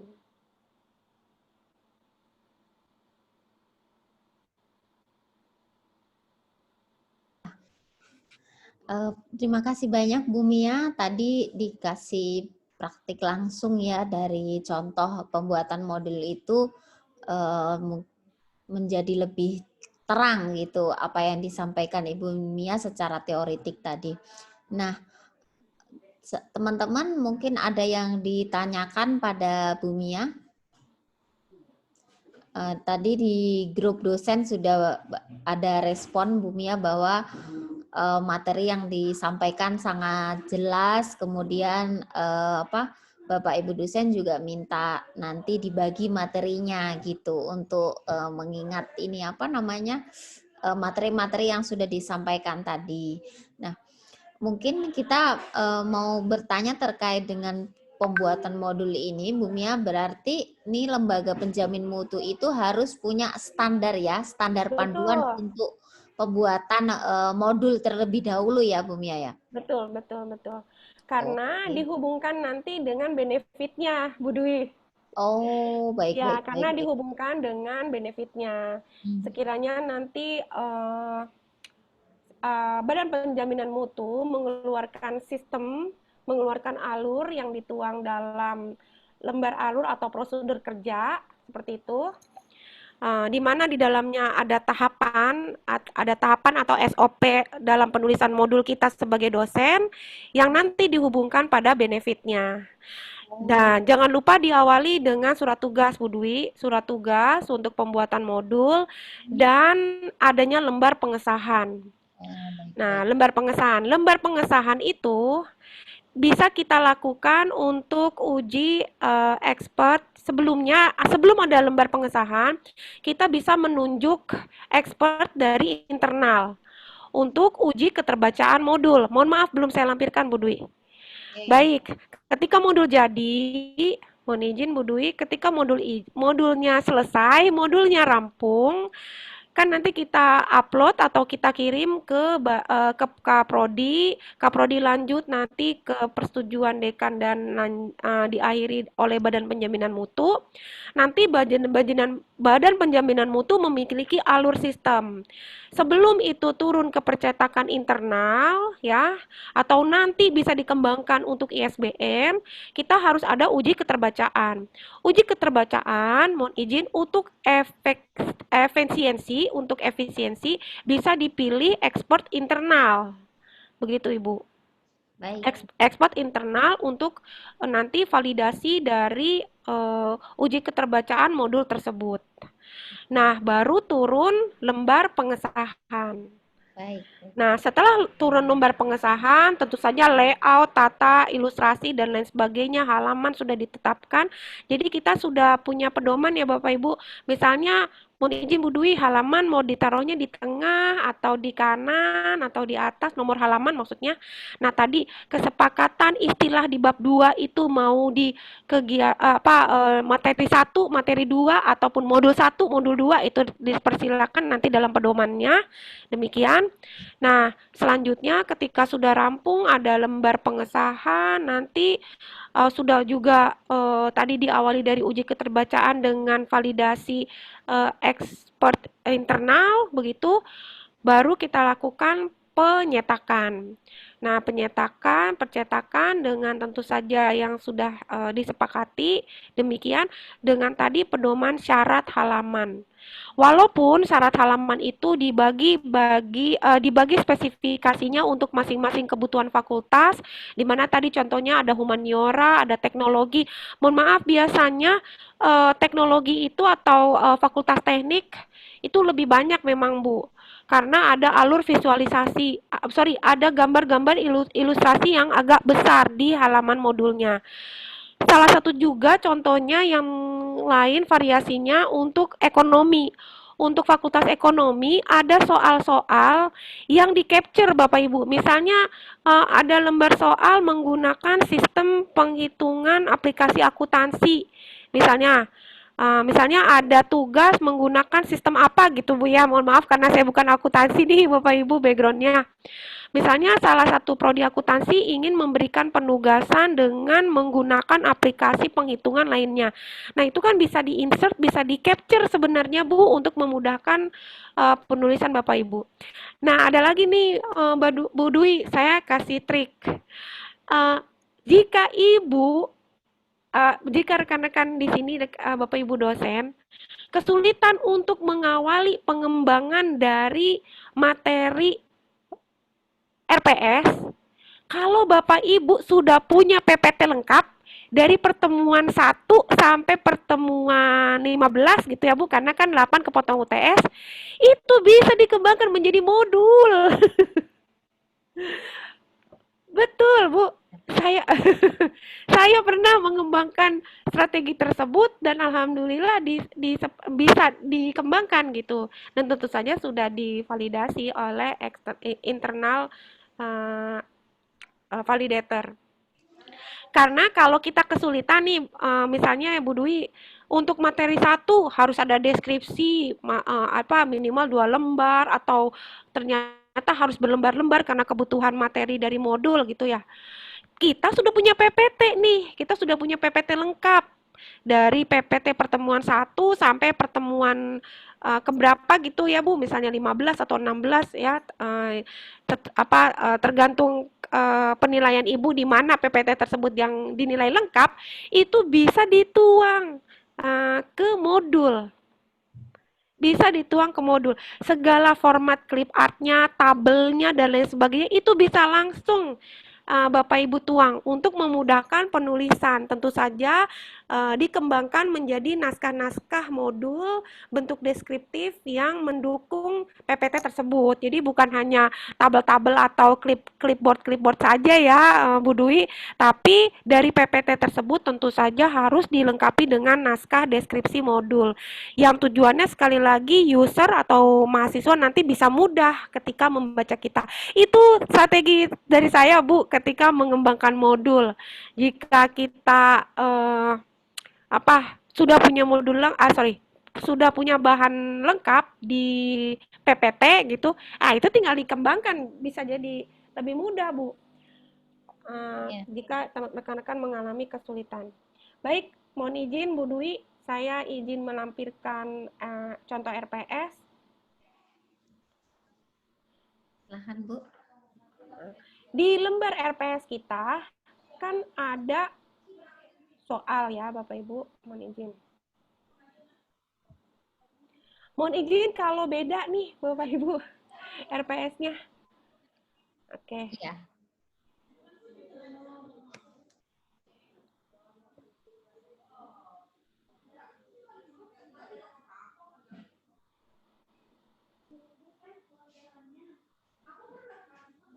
Nah, pada lembar pada lembar gambaran umum di modul, itu kita bisa gunakan gambaran umum di RPS.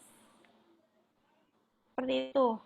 Tapi tentu saja disesuaikan ya, nanti kalau ada yang tidak sinkron dengan modul atau tidak pas dengan modul, itu bisa diganti. Nah, pada umumnya lembar cover gambaran umum di RPS bisa kita copy ke modul jika sesuai. Kalau ini kan sesuai ya, tidak ada, karena modulnya yang dikembangkan memang modul kurikulum pendidikan anak usia dini Bu yang tadi. Nah, jadi ini bisa kita tempel di awal gambaran umum modul. Baik, ini deskripsi. Dan ini deskripsi untuk RPS ya Bu, Bapak Ibu. Nah, deskripsi ini bisa kita kembangkan di deskripsi modul, gitu loh Bu.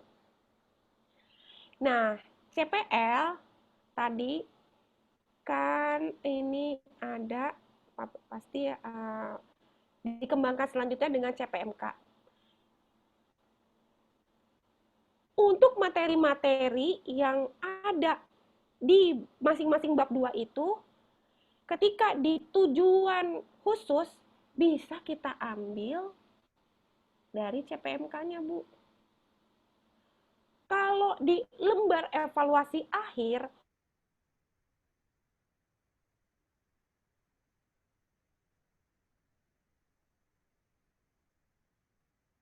CPMK-nya bisa kita gunakan sebagai pengembangan butir-butir soal per materinya, begitu. Nah, jadi sekali lagi, untuk CPL, keterukuran sebuah modul di bagian evaluasi, karena evaluasi di bab 3 itu meramu tes-tes atau butir-butir tes dari keseluruhan materi di bab 2, bisa kita gunakan CPL untuk pengukuran butir-butir soal di bab 3 tersebut. Atau di bagian evaluasi. Karena kan evaluasi itu mengukur seluruh materi.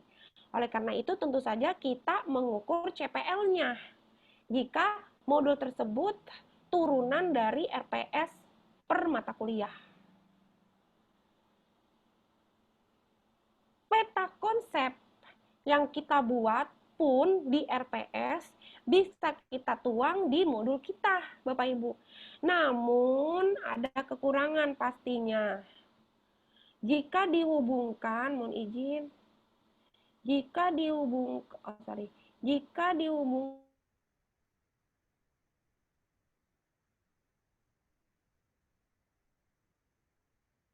Kampus Merdeka, kita bisa nambahkan mana ya ini kok saya nggak punya kotak. Jika kita bisa buat panjang lagi loh gitu Bu Dwi, mohon izin ya, saya kok nggak ada kotaknya nih.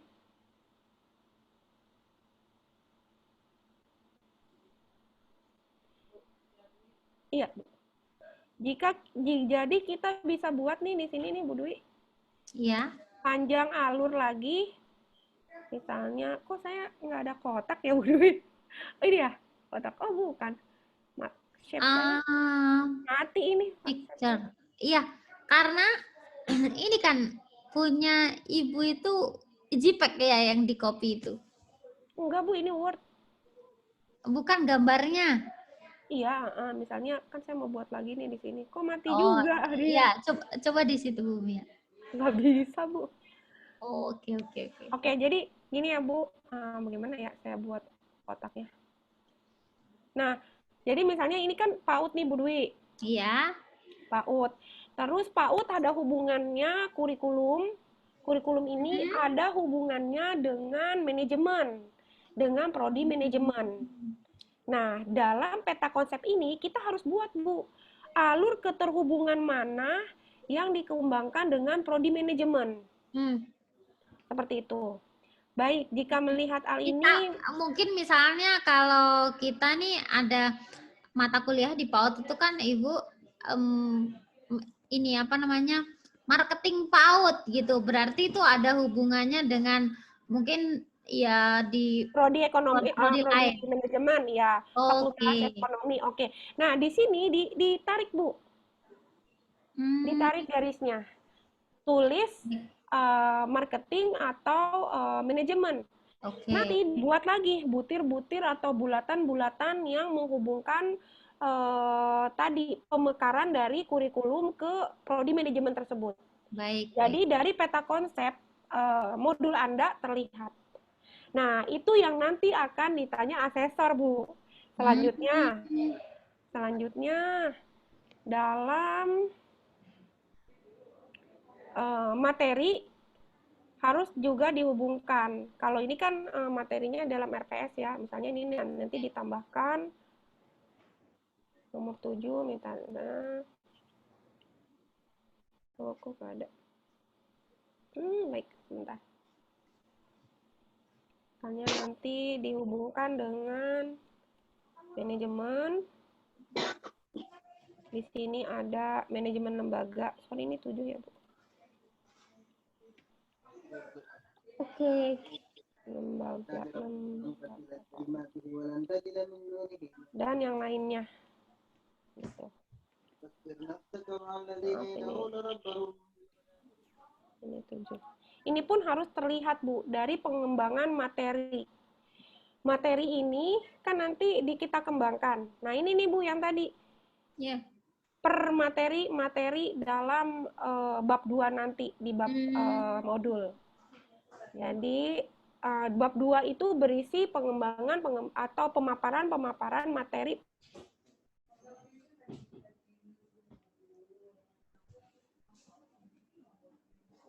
Halo, Bu Mia. Bu Mia freeze ya di Zoom.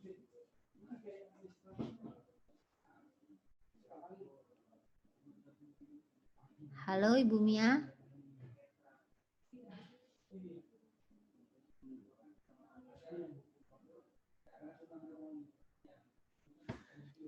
Aku atau Zoom-ku atau yang lain ya kok kayak freeze.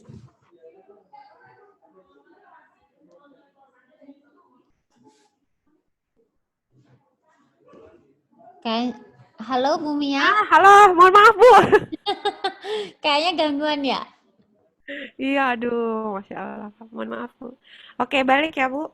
Iya. Jadi, kan ini nanti materi per materi ini kan kita kembangkan dalam bab 2. Jadi ada pokok bahasan dan sub-sub pokok bahasan. Judul maupun sub-sub judul ini, Bu. Nah, jika ada keterkaitannya dengan prodi lain dalam sistem kampus Merdeka, RPS kita juga harus dituangkan, Bu. Karena apa? Nanti pengalaman saya, mohon izin Bapak Ibu, pengalaman saya di prodi, ketika akreditasi, asesor menanyakan mana hubungan modul tersebut, modul yang sudah kita buat ini dengan RPS kita. Demikian. Dan mana hubungan RPS ini dengan prodi lain jika kita memang mengandung unsur tadi dari Merdeka Belajar atau Kampus Merdeka itu, Bu. Baik. Nah, setelah itu kan kita punya tugas nih, Bu, ke CPMK dulu, Bu. Iya. Nah, CPMK ini kan turun dari CPL ya, Bu, kalau ya. kita atau tujuan pembelajaran gitu ya, atau capaian. Nah, CPMK yang kita buat ini itu menjadi, kan CPMK ada sub CPMK, itu menjadi tujuan khusus per materi, Bu. Karena kan tadi di bab 2 itu ada kumpulan materi-materi ini ya, Bu ya. Ini kan bab 2 itu ada materi-materi nih ya, Bu ya, materi dan submateri. Ketika membuat modul, antar materi-materi itu kan ada tujuan khusus, Bu. Tujuan khusus itu diambil dari mana? Dari CPMK untuk strateginya, Bu, begitu. Oh, iya. Ya, oke, baik. Selanjutnya mohon izin untuk penugasan. Untuk penugasan yang modul, tentu saja pengembangan dari jika kita berpedoman pada RPS, bentuk penugasan yang ada di modul merupakan hasil pengembangan dari penugasan dari RPS. Sekali lagi, penugasan yang ada di modul merupakan pengembangan tugas dari RPS. Baik, salah satu contohnya. Di RPS itu kan ada beberapa tugas, ada yang 3, ada yang 4, kemudian ada yang praktek, dan lain sebagainya. Karena per materinya kita membutuhkan tugas sebagai strategi, tadi kita sudah nih, ambilnya dari mana? Ambilnya dari pengukuran CPMK. Jadi untuk CPMK ini kita break untuk keterkaitannya antar materi, kan kita bisa lihat dari sub CPMK. Selanjutnya untuk soal per materinya, selain berpedoman pada CPMK dan sub CPMK-nya, tentu saja kita mengembangkan soal-soal tersebut dari soal yang ada di RPS. Tadi kebutuhannya, mau ada yang praktek ataupun mau ada yang bentuknya studi kasus, itu dipersilakan. Sehingga nanti sekali lagi asesor atau badan penjaminan mutu menilai adanya sinkronisasi antara modul dan RPS kita. Jadi penggunaan modul itu memang berkesinambungan pada proses perkuliahan. Baik, baik, baik.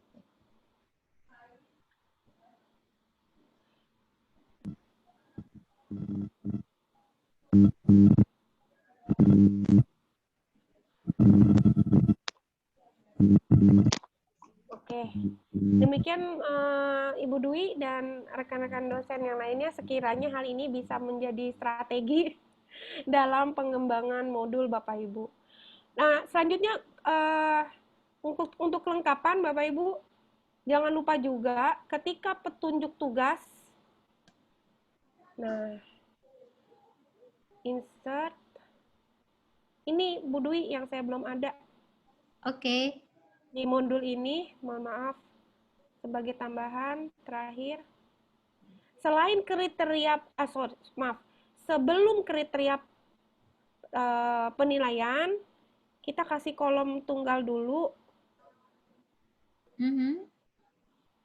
CPL-nya. Ini kalau dalam RPS. Oke, oke, oke. Lah, iya Bu Dwi, kan tugas ini ngukur CPL yang mana? Ya ini RPS trilogi yang kurang. yang kurang. Yang sedang dikaji. Jadi kalau boleh sharing, di sini kekurangannya di bentuk penugasan yang kurang menginput CPL. Nah, karena secara logika ya dong, ini kan tugas. Lalu untuk ngukur CPL yang mana, gitu kan? Ya. Nah, itu pun pengalaman kami ketika berhadapan bertemu dengan asesor, Bu Dwi. Oke. Nah, jika dihubungkan dengan modul, tadi sudah, karena per materinya sudah dinyatakan dengan tujuan khusus per CPNK, ya kan? Nah, itu aman kalau modul. Tapi RPS yang ada kekurangan karena tugas itu tidak mencantumkan mengukur CPL yang mana. Sedangkan modul itu sudah benar karena per materi diambil pengukurannya per CPMK. Gitu. Nah, kekurangan kami juga tadi yang tidak saya bisa insert. Ketika kurikulum ini berhubungan ketika peta konsep ini berhubungan dengan prodi lain, di mana kami dihubungkan dengan prodi manajemen, di sini kurang Bu. Harus dilingkan dengan prodi lain. Nah, disitulah unsur dari pelaksanaan kampus merdeka yang bisa terbaca oleh asesor. Baik.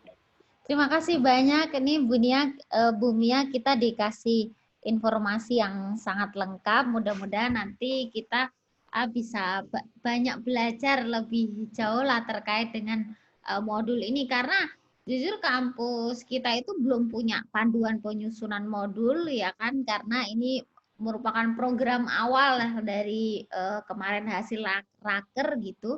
Dulu sih sebetulnya sudah ada gitu untuk pembuatan modul, cuma tidak terlaksana karena mungkin nggak tahu harus mulai dari mana ya kan. Nah, inilah gunanya kita semua ini mengundang Bu Mia, dan di sini juga didengarkan oleh para pimpinan. Selanjutnya mudah-mudahan kita nanti bisa sukses gitu untuk mensukseskan program ini. Ya, Bu Mia, kita mengucapkan banyak terima kasih ini karena Bu Mia sudah hadir dan memberikan banyak wawasan kepada kita. Nah, dan kemudian Bapak Ibu dosen yang mau bertanya, saya persilahkan, boleh open kamera dan juga open mic-nya.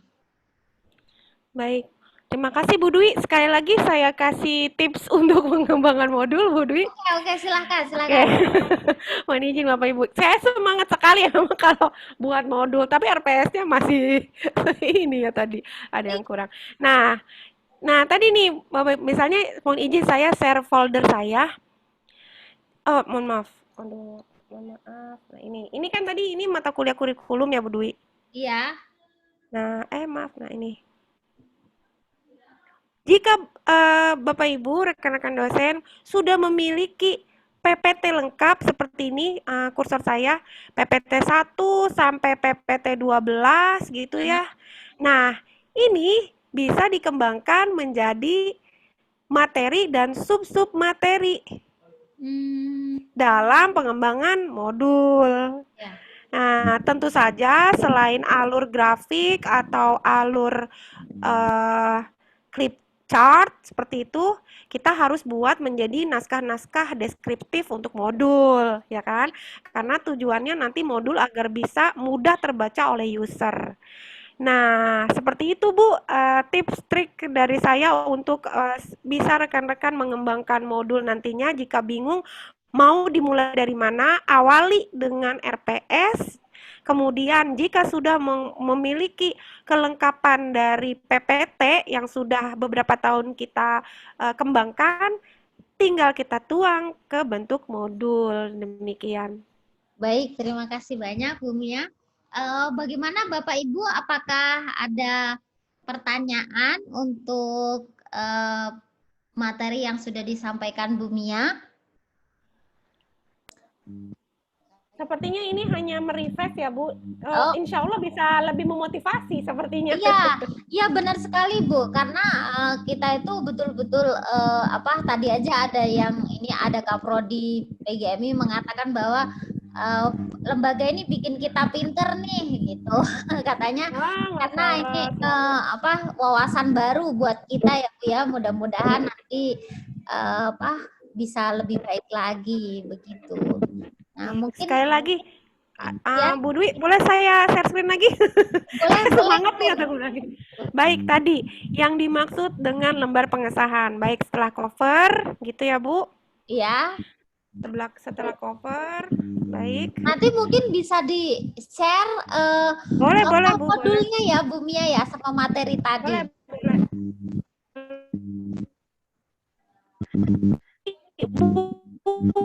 Jadi nanti Ibu Dwi atau kan dosen yang lain untuk berbagi ilmu tidak ada kekhawatiran karena sudah berhaki. Iya. Baik. Di sini ada halaman pengesahan. Nah, sekali lagi Bu Dwi, nanti bisa dibuat formatnya siapa yang akan menyetujui di lembar pengesahan. Kalau di kami surat tugas bisa dari Kaprodi. Tapi untuk lembar pengesahan, karena sebelumnya ada uji keterbacaan dari validator internal yang dituju, tentu saja halaman pengesahan disahkan oleh dekan. Jadi ini bentuknya lembar pengesahan. Walaupun surat tugas kami di sini dari Kaprodi, tapi untuk lembar pengesahan modul ditandatangani atau disahkan dari dekan. Sekali lagi tadi alurnya sebelum adanya lembar pengesahan harus diawali dari alur penjaminan mutu, yaitu adanya tadi uji keterbacaan dari pihak internal. Baik, itu contohnya Bu. Oke, jadi yang memberikan pengesahan itu ya misalnya Pak Dekan. Kalau misalnya di sini misal nih Bu, yang memberikan pengesahan itu lembaga penjaminan mutu gitu, tidak apa-apa ya? Itu terlalu tinggi sih Bu ya. Biasanya dari dekan Bu, dekan atau Kaprodi. Karena kalau penjaminan mutu dia mengevaluasi seluruh proses penggunaan modul Bu. Oke, baik. Baik, selanjutnya dan penjaminan mutu yang membuat alur, karena kan beliau yang membuat alur SOP-nya, sistem kerjanya, sampai akhirnya mengevaluasi. Nah, di sini contohnya tadi, kalau modul UT, daftar isinya tuh kan modul 1, modul 2, modul 3 gitu ya. Iya. Nah, atau ada juga modul yang namanya pembelajaran 1, pembelajaran 2, pembelajaran 3, atau materi 1, materi 2, materi 3, itu sebenarnya disesuaikan atau disepakati pada pedoman institusi Bu. Kalau ini kebetulan langsung pada judulnya, meningkatkan kemampuan menyimak, meningkatkan kemampuan bicara, pengembangan modul. Nah ini mata kuliah ini Bu, mata kuliah konsep dasar bahasa terdiri dari beberapa modul Bu. Ya, terdiri dari beberapa modul. Kalau yang tadi model kurikulum hanya satu mata kuliah, satu modul saja. Tapi kalau ini kebetulan Prodi PGSD untuk pengembangan bahasa dimiliki beberapa modul. Kebetulan modul yang ada di hadapan Bapak Ibu adalah modul keterampilan dasar. Karena diawali dari menyimak, membicara, dan membaca sampai menulis. Ini satu modul. Karena untuk untuk mata kuliah kemampuan dasar bahasa Indonesia itu terdiri dari beberapa modul. Dan ini sekali lagi ini hanya contoh untuk halaman pengesahannya. Baik, baik. Ya. Baik. Nanti mungkin bisa di-share ya Bu ya ke kita. Baik, saya share dari PPT sampai contoh modulnya, Bu. Ya, supaya nanti kita bisa membuat ada pandangan lah gitu yang disesuaikan tentunya dengan keadaan yang ada di sini gitu. Baik, Bu. Mungkin ada tambahan lagi atau sudah cukup Bu Mia? Sudah cukup, Bu. Mohon maaf. Mungkin nanti kalau ada yang bertanya, boleh Bu japri ke saya ataupun ke Bu Dwi. Insya Iya. Allah saya siap membantu. Baik, terima kasih, Bu. Ini kami terima kasih banyak Bu Mia. Ini ada beberapa dosen yang masih bertahan dengan kita ya, 16 dosen. Mudah-mudahan Bapak Ibu Alhamdulillah. Bisa memahami ya apa yang sudah disampaikan oleh Ibu Mia. Ya, ini ada Ibu Pipin sedang melambaikan tangan. Silahkan Bu Pipin. Selamat datang. Bu Pipin, suaranya tidak terdengar. Halo? Kedengaran suara saya? Oke. Sudah, Bu. Ya, silakan. Ya, saya tadi belum sempat menyimak, jujur ya Bu Dwi, baru masuk. Jadi, jujur bagaimana membuat modul ini saya belum paham, dan bisa nanti mungkin ada ulangan atau apa ya. Saya dapat nanti ini semua sudah kita rekam, Bu. Nanti Ibu bisa mendengarkan ulang. Ya, terima kasih Bu. Terima kasih Bu Dwi. Mohon maaf terlambat karena ada meeting tadi. Terima kasih. Salam buat Bu Mia sudah memberikan penjelasan seperti ini. Baik, terima kasih Bu Pipin. Alhamdulillah. Ya. Nah, Bu Dwi sebagai mungkin strategi kita, karena kita harus mengejar target modul tadi, Bu Dwi, sambil menunggu sistem atau alur dari penjaminan mutu, kita bisa mengembangkan draft modul terlebih dahulu dari RPS kita, Bu Dwi. Tentu saja RPS yang ada kita lengkapi dulu peta konsepnya, kemudian mungkin bisa kita lengkapi dengan bentuk penugasan ya, karena pastinya sudah ada CPMK. Nah, aman Bu, kalau udah ada CPMK tinggal kita hubungkan pada materi-materi yang akan dikembangkan dalam modul. Nah, mungkin nanti rancangan tugas yang akan dilampirkan pada RPS selanjutnya dikembangkan dalam modul. Mohon izin Bu, sejauh ini memang beragam institusi dengan beragam RPS memang ada ya Bu. Tapi yang menjadi keharusan dalam sebuah RPS kita wajib melampirkan rancangan penugasan. Nah, atau tadi assessment di akhir. Karena apa?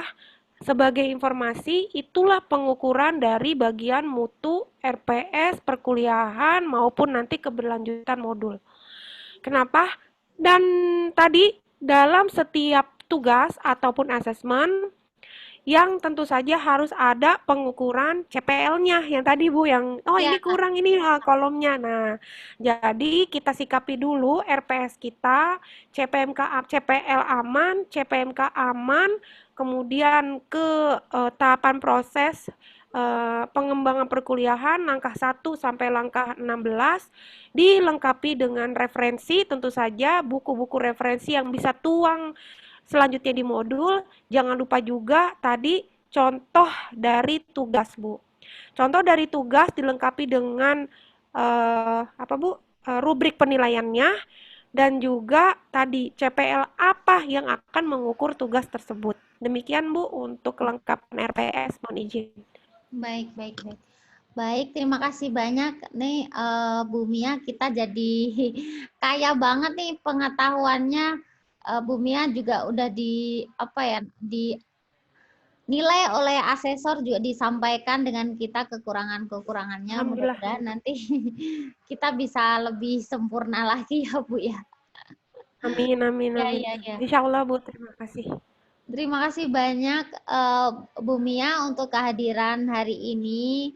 Ya, kita semua dari teman-teman STI Al-Aqidah mengucapkan terima kasih yang sebesar-besarnya kepada Ibu Mia. Mudah-mudahan Ibu Mia selalu sukses dan sehat selalu. Iya, Terima demikian. kasih, Bu Dwi. Iya, sama-sama Ibu Mia. Demikian Bapak Ibu untuk agenda kita pada hari ini. Kita tutup dengan bacaan hamdalah bersama-sama. Alhamdulillahirabbil alamin. Alhamdulillah, Rabbil Alamin.